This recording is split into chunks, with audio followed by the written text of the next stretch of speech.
يا مركز النور فيك الإخاء وفيك المحبة فيك النقاء يا مركز النور فيك الإخاء وفيك المحبة فيك النقاء وفيك تجمع شمل الشباب فصرت بحق لهم ملتقى وفيك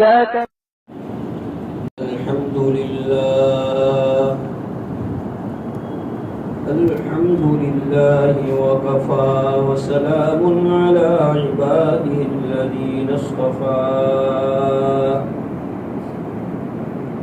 أما بعد فأعوذ بالله من الشيطان الرجيم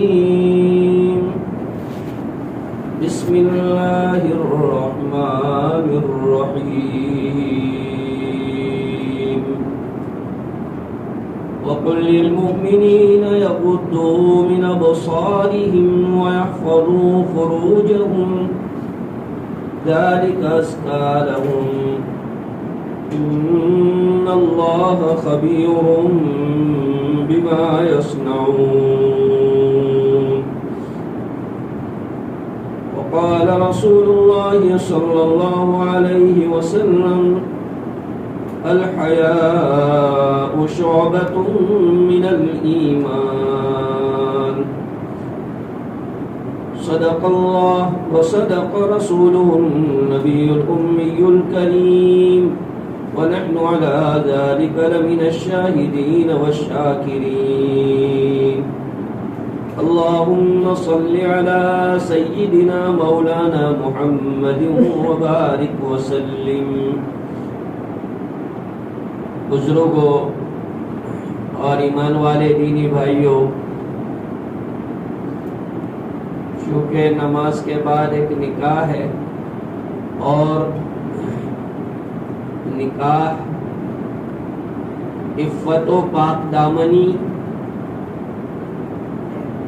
کیریکٹر کی حفاظت کا ایک بہت بڑا ذریعہ، شرم و حیا کا ذریعہ ہے۔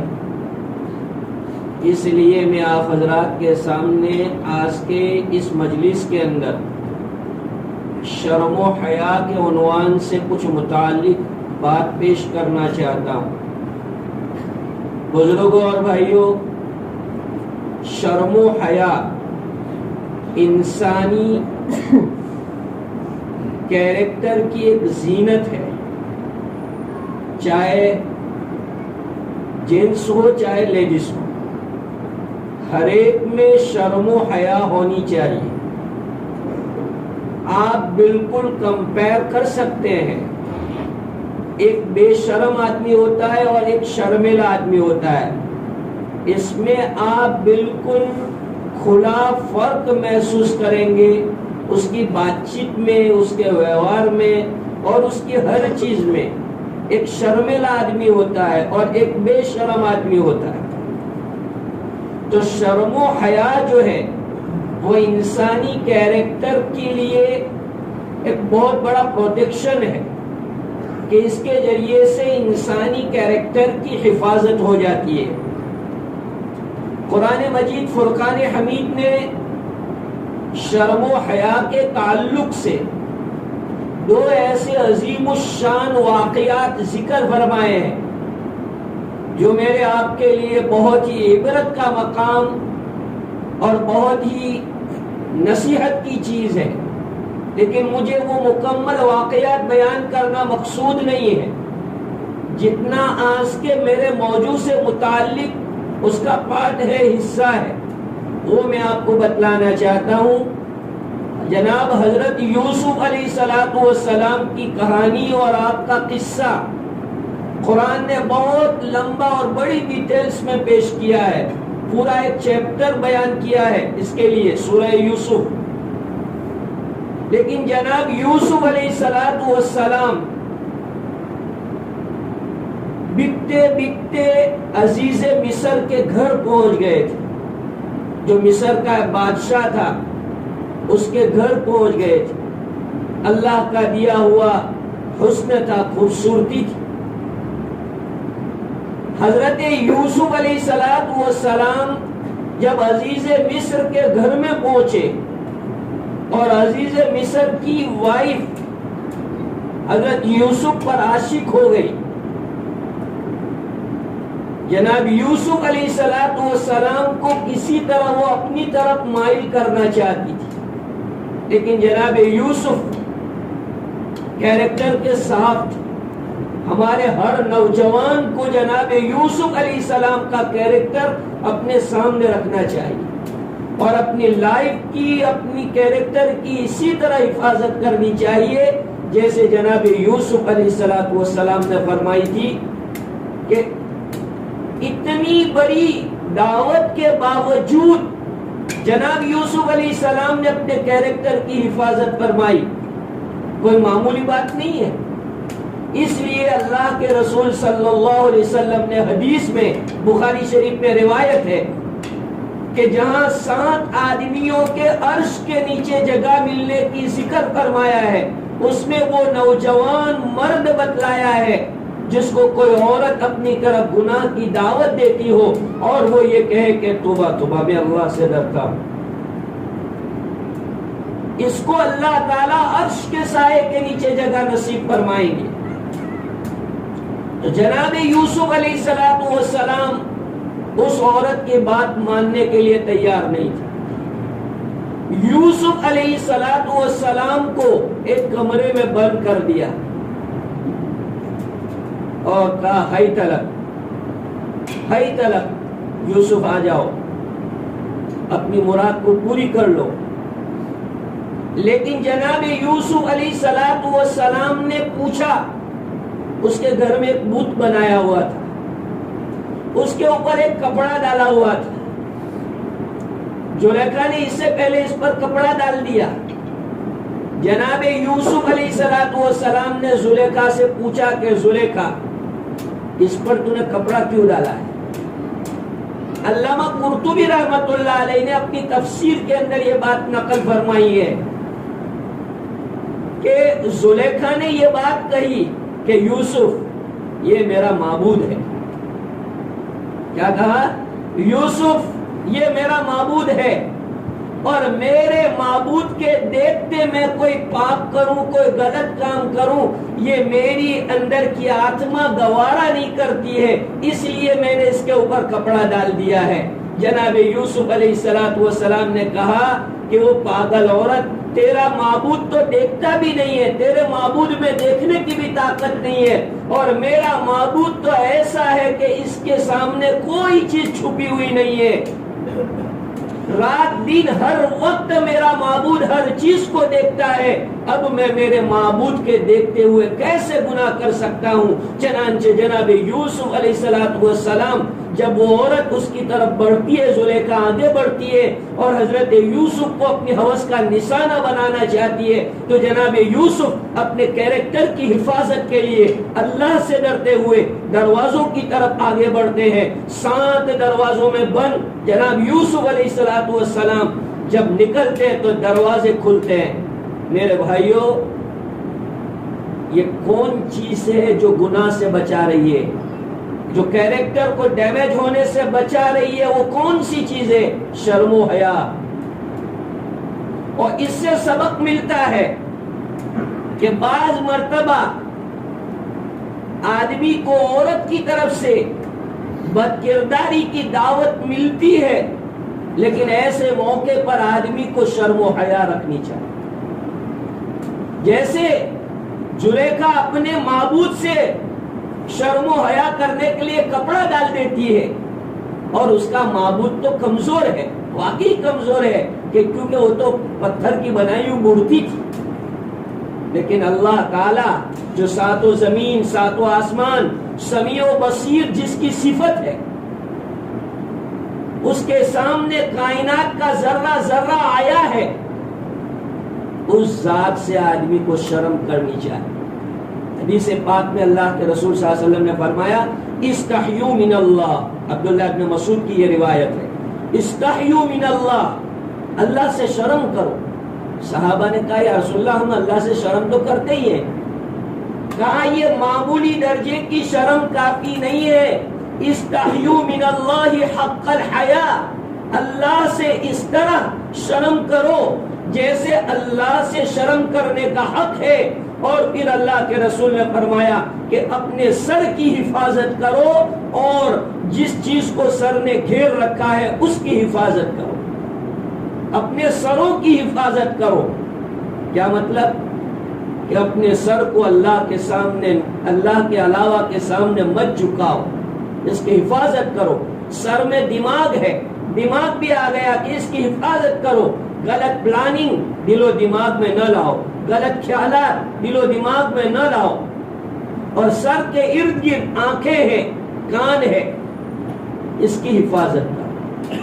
قرآن مجید فرقان حمید نے سورہ نور میں مستقل طور پر مرد کو الگ، عورت کو الگ حکم دیا. حالانکہ پورے قرآن میں جگہ جگہ پر جو حکم ہوتا ہے ان میں جو ہے مرد عورت دونوں برابر ہوتے ہیں، لیکن یہاں الگ الگ حکم دے کر کے بتلایا گیا ہے کہ جیسے مردوں کو نگاہ کی حفاظت کی ضرورت ہے ایسے عورتوں کو بھی حفاظت کی ضرورت ہے. قُل لِّلْمُؤْمِنِينَ يَغُضُّوا مِنْ أَبْصَارِهِمْ، اور اسی طرح آگے فرمایا وَقُل لِّلْمُؤْمِنَاتِ يَغْضُضْنَ مِنْ أَبْصَارِهِمْ. دونوں جگہ پر جو ہے مرد عورت کو الگ الگ اپنی نگاہوں کی حفاظت کے لیے بتلایا. یہ نگاہ کی حفاظت پہلا اسٹیپ ہے اپنے کیریکٹر کے پروٹیکشن کے لیے. اگر نگاہ غلط اٹھے گی بے شرمی پیدا ہونا شروع ہو جائے. اور بزرگوں جب آدمی بے شرم ہو جاتا ہے، حدیث پاک میں ہے اذا فاتک الحیاء فافعل ما شئت، جب تم سے حیا اور شرم ختم ہو جائے، لاج ختم ہو جائے تو پھر جو چاہے کرو. یہ حدیث پاک میں نقل کیا گیا ہے کہ جب آدمی شرمیلا نہیں ہوتا، کوئی کیا کہے گا اس کو پرواہ نہیں ہے، تو پھر وہ جو چاہے بولتا ہے، جو چاہے کرتا ہے.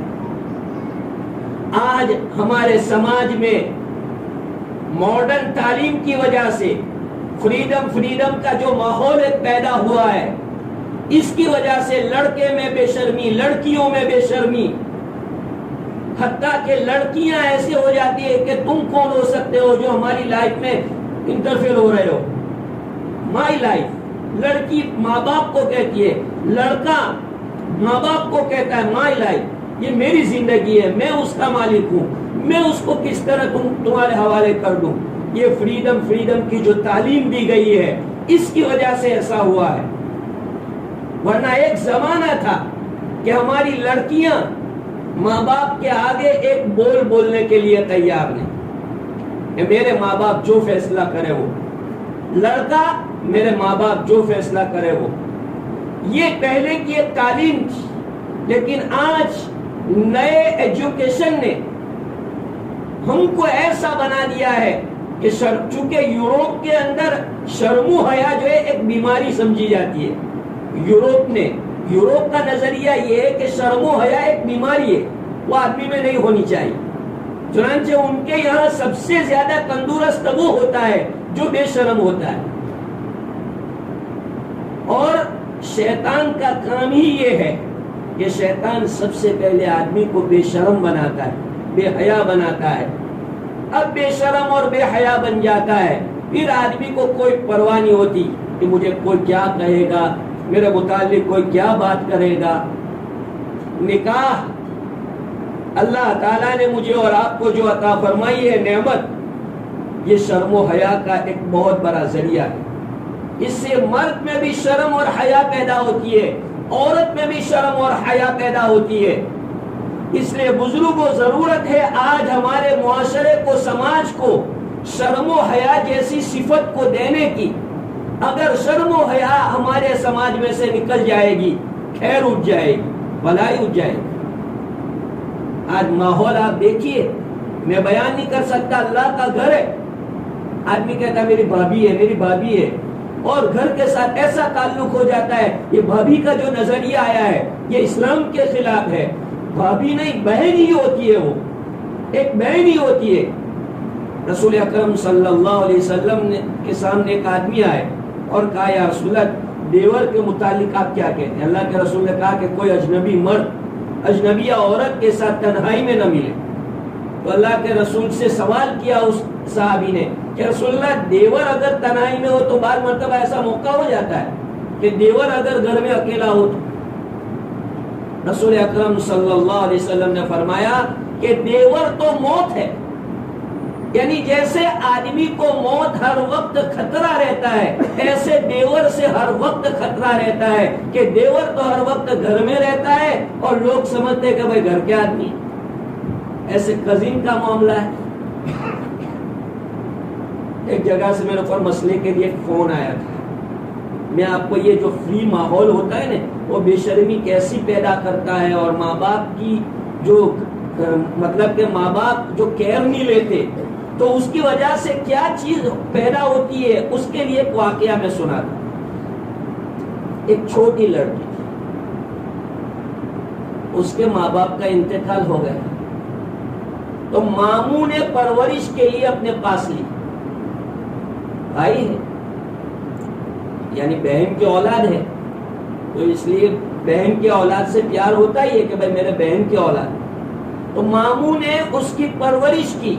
غور سے سننا کہ ہمارا ماحول، ماں باپ تو اچھے ہوتے ہیں لیکن اولاد کی پرورش نہیں کی گئی، اولاد کی شرم و حیا کی فکر نہیں کی گئی تو وہ ماں باپ کے لیے کس طرح سے سر جھکانے کے لیے ذریعہ بن جاتے ہیں کہ ماں باپ لوگوں میں، کمیونٹی میں منہ دکھانے کے لائق نہیں رہتے۔ وہ لڑکی دھیرے دھیرے جوان ہو رہی ہے، گھر میں پل رہی ہے، اس کا ایک لڑکا بھی ہے، کس کا؟ یہ ماموں کا خود کا ایک لڑکا بھی ہے۔ وہ گھر والوں نے بتایا کہ بھائی بھائی بہن ہے، بھائی بہن ہے، جیسے ہمارے یہاں چاچا کی لڑکی ہوتی ہے کہ بھائی بہن، ماموں کی لڑکی بھائی بہن، خالہ کی لڑکی بھائی بہن، پھوپھی کی لڑکی بھائی بہن، کزن کو ہم لوگ بھائی بہن کہتے ہیں کہ بھائی بہن ہے، لیکن اسلام نے اجنبی قرار دیا ہے، غیر محرم قرار دیا ہے کہ کزن سے بھی جو ہے الگ رہنا چاہیے، ان سے بھی پردہ کرنا چاہیے۔ آج ہمارے یہاں یہ رواج ہو گیا ہے کہ عید کے موقع پر کزن سے جو ہے عورتیں بھی مصافحہ کرتی ہے اور دوسرے بھی مصافحہ کرتے ہیں کہ بھائی یہ تو ہماری کزن ہے، اس سے کیا ہے۔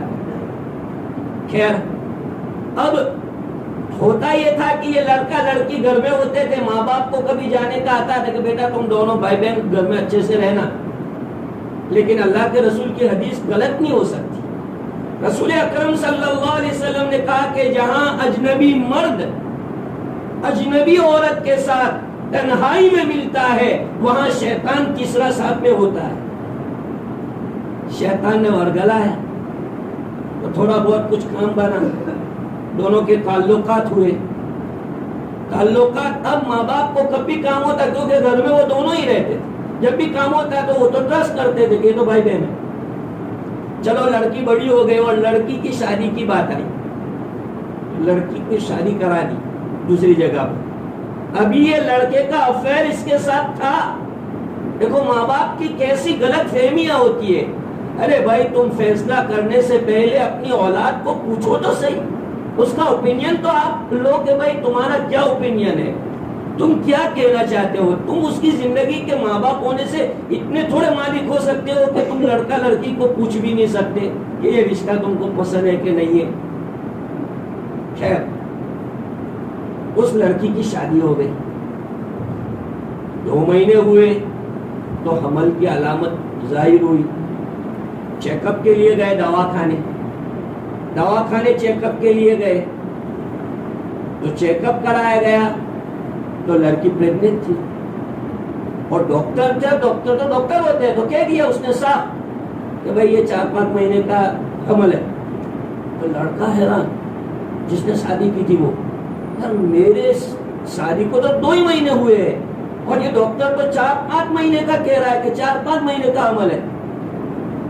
اب بات بگڑی، لڑکے نے ڈیٹیلز نکالی اور یہاں بات ہوئی کہ بھائی بتاؤ کیا ہے کیا ہے۔ تو بہت یہ کرنے کے بعد فورس کے بعد بات آئی کہ ماموں کا جو لڑکا تھا اور فورس کرتا تھا اور اس کے ساتھ ہر وقت ہم بستری کرتا رہتا تھا اور کہتا تھا کہ گھر سے باہر نکال دوں گا، گھر سے نکال دوں گا۔ اناتھ لڑکی تھی، کوئی تھا نہیں۔ ماں باپ نے تو اچھا کام کیا کہ ایک یتیم کی پرورش کی، لیکن اولاد نے کیسا غلط فائدہ اٹھایا۔ یہ شیطان کی چال ہوتی ہے